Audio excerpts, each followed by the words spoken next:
Le 15 mai 2019, sur le flanc glacé du Nevado Huascarán au Pérou, trois silhouettes en veste rouge assorties se tenaient à 500 mètres d'altitude. David Keller, 38 ans, ingénieur environnemental de Boulder, Colorado. Sarah Keller, 36 ans, infirmière pédiatrique qui avait mis au monde des centaines de bébés mais ne pourrait pas sauver sa propre fille. Emma Keller, 11 ans, élève de 6e année éduquée à domicile qui adorait le football et voulait rendre son père fier. Sur la photo prise ce matin-là, Emma lève le pouce en souriant. Mais si l'on regarde attentivement, son sourire ne monte pas jusqu'à ses yeux. Son visage montre un léger gonflement. L'oxymètre à son poignet affiche 70%. Dans les 18 heures suivantes, seulement 2 personnes redescendraient vivantes. Cette photo serait la dernière image d'Emma consciente. David Keller avait découvert l'alpinisme après une randonnée universitaire. Ce qui avait commencé comme une simple excursion était devenu une obsession. Il collectionnait les sommets comme d'autres collectionnent les timbres, le Mont Rainier 3 fois, la Concagua, le Kilimandjaro, 6 années d'expérience qui lui avaient donné une confiance absolue dans ses capacités.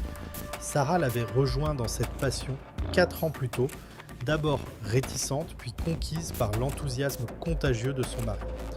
Mariés depuis 13 ans, l'alpinisme était devenu leur truc avant qu'Emma ne soit assez grande pour participer. Emma avait grandi en regardant les diaporamas de ses parents, en écoutant leurs histoires d'aventure. Dès l'âge de 8 ans, elle avait commencé à supplier « Quand est-ce que je pourrais venir avec vous ?»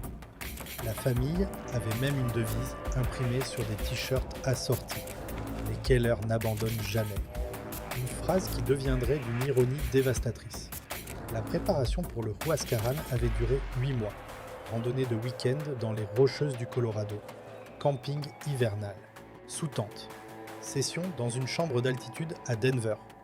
David avait même emmené Emma voir son pédiatre qui avait exprimé des inquiétudes concernant l'altitude pour une enfant prépubère. Sarah avait documenté cette conversation dans son journal. Mais David avait fait ses recherches. Il avait présenté à sa famille un classeur rempli d'ascensions familiales réussies. Des statistiques sur les plus jeunes alpinistes à avoir atteint des sommets. Il avait acheté des crampons adaptés à la taille d'Emma, un harnais sur mesure, une bouteille d'oxygène pour adultes modifiée pour une enfant. L'objectif était clair, devenir la plus jeune famille à atteindre le sommet du Huascarán. Un record existait déjà, il voulait le battre. Pour David, c'était plus qu'une simple aventure. Son propre père avait été distant, absent. David était déterminé à être un papa aventurier. Dans son journal, Emma avait écrit « Je veux que papa pense que je suis courageuse comme lui ». Le 8 mai, la famille était arrivée au camp de base à 330 mètres d'altitude. Les 5 jours suivants avaient été consacrés à l'acclimatation, transportant du matériel vers les camps supérieurs. Rebecca Chen, une alpiniste américaine de Californie, 29 ans, kinésithérapeute et grimpeuse expérimentée, campait près des Keller. Emma semblait aller bien au camp de base, heureuse, énergique. Mais les enfants cachent les choses, dirait-elle plus tard. Georges Ramirez, photographe de montagne argentin de 33 ans, avec 8 ans d'expérience, avait pris des photos le 11 mai. Emma riant, jouant aux cartes, sans détresse visible. Le 14 mai, la famille était montée au camp d'altitude à 915 mètres. Ce soir-là, David avait envoyé un message à son frère. « C'est le moment, mec, le moment pour lequel je l'ai entraînée. Elle est prête. » Sarah avait posté une photo Instagram avec la légende. Une famille qui grimpe ensemble. Elle n'avait jamais fini la phrase. Dans son journal, Emma avait écrit sa dernière entrée. « J'ai un peu mal à la tête, mais je ne veux pas le dire à maman. Demain, on atteint le sommet. » Ce que personne ne savait, c'est que ce mal de tête était le premier signe d'un œdème cérébral en formation. À 20h00 ce soir-là, la discussion sur la météo avait eu lieu. Tenzing Norbu, leur guide Sherpa de 44 ans originaire de Namche Bazaar avec 18 ans d'expérience en haute altitude et 12 sommets de plus de 8000 mètres à son actif, avait dit « Météo bonne pour demain, mais meilleure après-demain. Peut attendre. » David avait répondu « Nous avons 24 à 48 heures avant que le temps ne change. Demain est parfait. Rebecca avait entendu Sarah dire à David « Peut-être qu'on devrait prendre le jour supplémentaire. » Emma semble fatiguée. David avait répondu « Elle va bien, c'est juste la nervosité. L'adrénaline va se déclencher. » Ces 24 heures supplémentaires auraient permis au corps d'Emma de s'acclimater. Davantage. À 21h, David vérifiait les régulateurs d'oxygène. La bouteille d'Emma était pleine, le régulateur fonctionnait. Mais il y avait un détail caché. Le rythme respiratoire d'un enfant en altitude crée une consommation d'oxygène plus rapide que les calculs pour adultes. Tenzing avait noté le réglage du débit. Pour adultes, ça dure 6-7 heures. Pour enfants qui respirent plus vite, peut-être 4-5 heures. David avait répondu. L'aller-retour devrait prendre 8 heures. On sera bien. Ils avaient budgété pour une consommation d'oxygène d'adulte sur un enfant. À 22h30, Emma s'était plainte auprès de Sarah. « Maman, j'ai mal à la tête. » Sarah, infirmière pédiatrique, avait vérifié ses pupilles, égales, sa coordination, normale, lui avait demandé si elle avait des nausées. Aucune. Sarah avait dit à David « Elle a un léger mal de tête. Probablement le MAM. On devrait la surveiller. » David avait répondu « Tout le monde a des maux de tête ici. On va surveiller. Si ça s'aggrave, on fait demi-tour. » Emma avait également dit qu'elle n'avait pas faim. La perte d'appétit, signe d'alerte, avait été rejetée comme normale en altitude. À minuit 30, avant le départ, David avait fait son briefing. On part à Ando. Aller-retour 8 heures. Si quelqu'un se sent mal, on fait demi-tour. Aucun sommet n'en vaut la peine. Sarah avait demandé « Tu promets ? Peu importe à quel point on est proche ?» David avait promis. Emma, entendue par Rebecca, avait murmuré « Je ne nous ferai pas faire demi-tour. Je peux le faire. » La pression sociale sur l'enfant de ne pas être la raison de l'échec était en place. À minuit 45, Tenzing avait fait une dernière mise en garde. Je guide depuis nombreuses années. Jamais emmener enfant si haut. Si Emma montre problème, on descend immédiat. Oui, David avait répondu. Absolument. On est prêt à abandonner à tout moment. Tenzing dirait plus tard, et j'aurais dû refuser. L'argent ne vaut pas ça. À 1h du matin le 15 mai, la famille était partie. George avait pris une photo horodatée, les Keller quittant le camp d'altitude, lampe frontale allumée. Sur la photo, la démarche d'Emma était légèrement instable. L'équilibre était-il déjà affecté ? David et Sarah encadraient Emma, les mains prêtes à l'aider. La coordination physique était déjà compromise, mais il faisait trop sombre et trop froid pour le remarquer. Rebecca, qui les regardait partir, se souviendrait. Quelque chose semblait faux. Emma se déplaçait comme si elle était ivre. Mais je me suis dit, ce sont ses parents, ils savent ce qu'ils font. Je pense à ce moment chaque jour. Entre 1h et 3h, l'ascension initiale avait progressé de 5 915 mètres à 6 340 mètres. Le rythme était plus lent que prévu, mais David l'attribuait à l'obscurité et au froid. L'oxygène d'Emma coulait à 2 litres par minute. Elle respirait lourdement, plus que David ou Sarah. Elle s'était arrêtée 2 fois pour ajuster son sac, en réalité, pour reprendre son souffle. Quand on lui demandait « Comment ça va ?», elle répondait « Bien papa ». À 3h15, à 6 370 mètres et une température de 22 degrés, Tenzing avait remarqué qu'Emma trébuchait légèrement sur un terrain plat. Sarah avait vérifié « Emma, combien de doigts ?» en tenant 3. Emma avait répondu « 3 », mais sa réponse était plus lente que la normale. Sarah avait dit à David « Elle va bien, juste fatiguée ». La réalité médicale, une ataxie légère, une perte de coordination. Commencé, un signe précoce de Haas. À 4h30, à 6,3 mètres, Emma avait dit à David « Papa, quand on descendra, est-ce qu'on pourra ? Est-ce qu'on pourra ?» Elle s'était interrompue. « Pourra quoi, ma chérie ?» avait demandé David. « J'ai oublié », avait-elle répondu en riant. Sarah, inquiète, avait vérifié ses pupilles avec sa lampe frontale. La pupille droite était légèrement plus grande que la gauche. Anisocorie. Sarah avait dit à David « Ses pupilles ne sont pas égales. On devrait penser à… » David avait coupé. « Voyons comment elle va dans la prochaine heure, on fait de bons progrès. » La réalité médicale, l'anisocorie signifiait une pression intracrânienne en augmentation. Le cerveau enflait. À 5h45, à 6 736 mètres, en approchant de l'arête sommitale, L'aube se levait et la visibilité s'améliorait. Le docteur Andreas Müller, médecin urgentiste allemand de Munich, 52 ans, qui faisait une tentative personnelle au sommet, était passé près de la famille. L'enfant avait l'air grise, pas la pâleur normale de l'altitude, grise.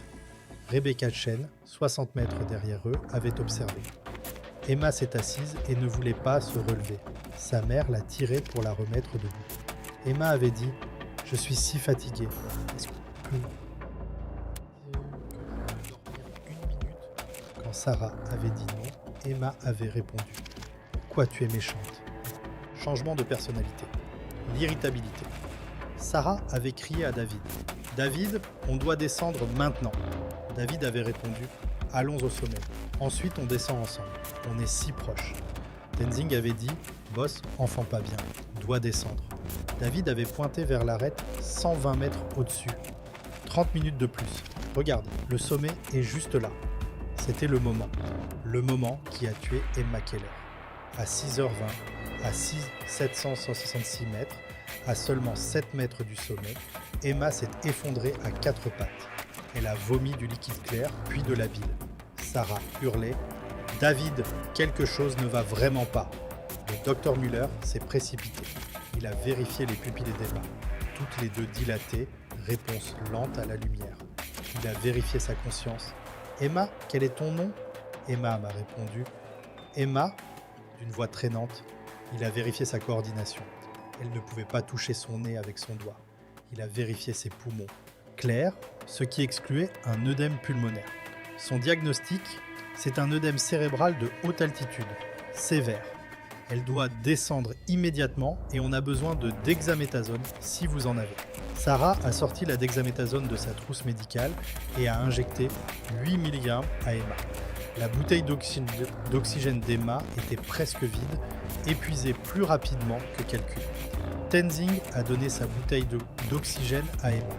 À 6h35, la descente a commencé. Trop tard. David et Tenzing portaient et traînaient Emma. Elle était semi-consciente, gémissante, incapable de porter son propre poids. Sa peau était froide, ses lèvres bleues malgré l'oxygène. Sa respiration était rapide et superficielle. Vitesse de descente, 120 mètres en 20 minutes. Dangereusement lent. Sarah courait devant en criant « Quelqu'un à l'aide, ma fille est en train de mourir ». À 7h, à 583 mètres, seulement 183 mètres de descente, Emma est devenue complètement inerte. Aucune réponse à la voix, à la douleur, à la stimulation. Sa respiration était présente mais irrégulière, en pattern de Cheyne-Stokes, agonale. Le docteur Müller a vérifié son pouls, 130 battements par minute. Elle est en état de choc. On doit aller plus vite. Le problème, aller plus vite était impossible. Le terrain était trop raide, Emma ne pouvait pas céder elle-même.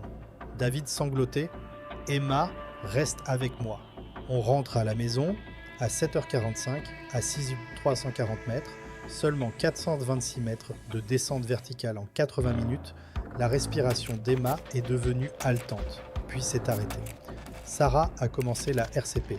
« Non, non, non, non, Emma, respire ». Le docteur Müller a pris le relais des compressions. À cette altitude, le taux de succès de la RCP est inférieur à 5%. Son cerveau enflait depuis des heures. David a crié à Tenzing « Fais-la descendre plus vite !» Tenzing, en larmes « Boss, elle partit, peut pas faire plus ». La RCP a continué pendant 20 minutes. À 8h05, le docteur Müller a arrêté les compressions. Emma Keller, 11 ans, était morte. Le docteur Müller témoignerait plus tard. L'enfant présentait les signes classiques de Haas. Les parents ont vu les signes mais ont continué à monter. Au moment où nous avons commencé la descente, les dommages étaient probablement irréversibles. La reconstruction du moment fatal révèle une vérité dévastatrice. Le moment qui a tué Emma n'était pas à 7h45 quand elle a cessé de respirer, ni à 6h20 quand elle s'est effondrée. Le moment qui a tué Emma Keller était à 5h45 à 636 mètres quand Sarah a dit « David, on doit descendre maintenant » et que David a répondu « 30 minutes de plus ». Si la famille était redescendue à 5h45, avec une descente immédiate et la dexaméthasone qu'ils avaient, Emma aurait probablement survécu. Le HACE est réversible au premier stade. Mais chaque minute passée à monter, ou même à rester immobile, permet à plus de fluide de s'accumuler dans le cerveau. Ça, 30 minutes que David voulait, c'était là les 30 minutes qui comptaient. Les mathématiques de la mort sont implacables.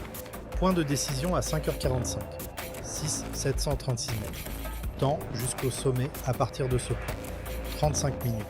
Temps au sommet pour les photos, 8 minutes.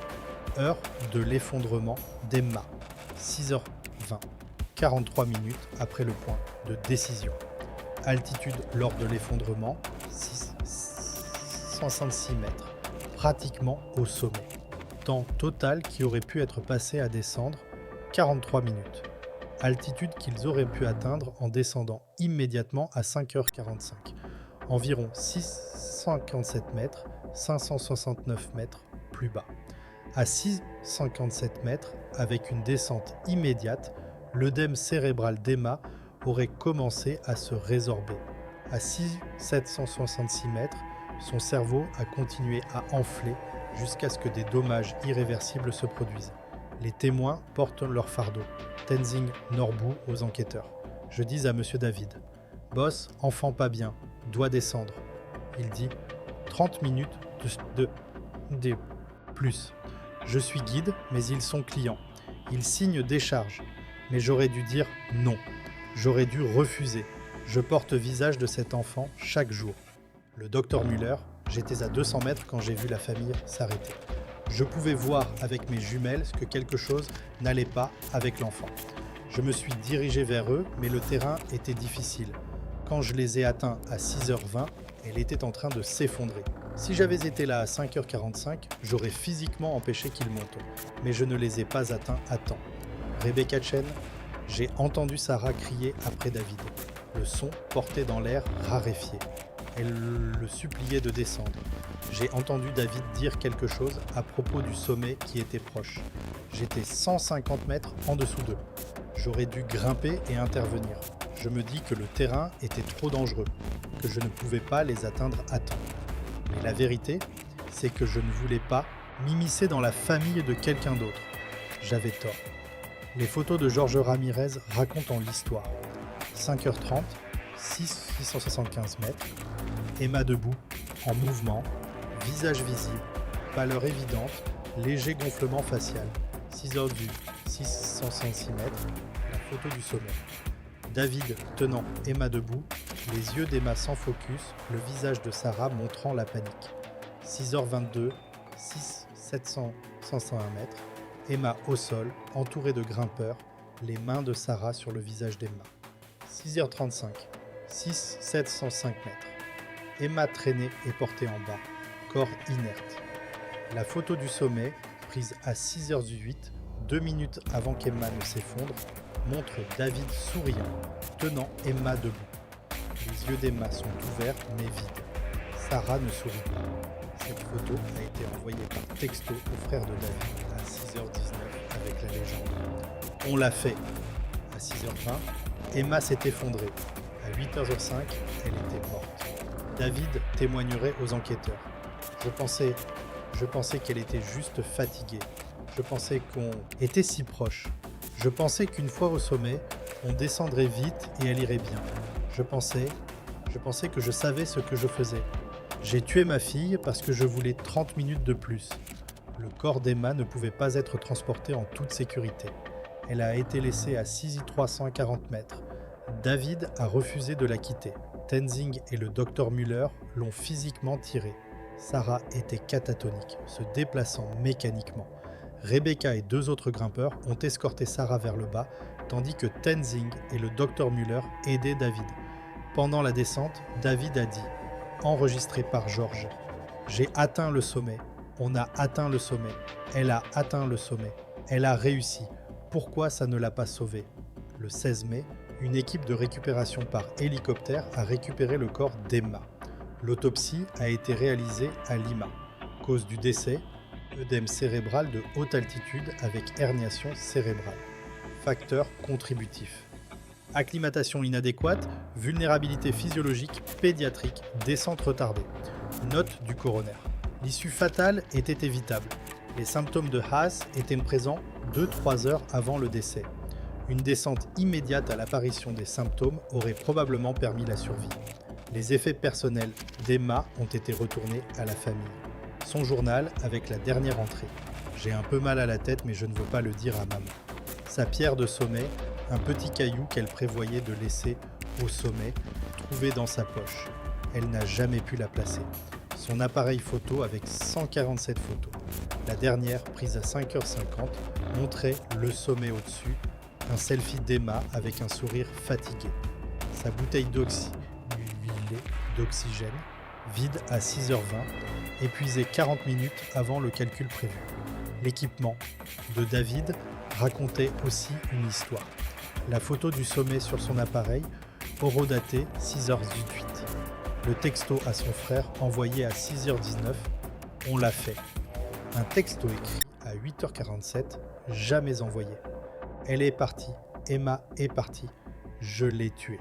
Sarah Keller a été diagnostiquée avec un trouble de stress aigu, puis un TSPT.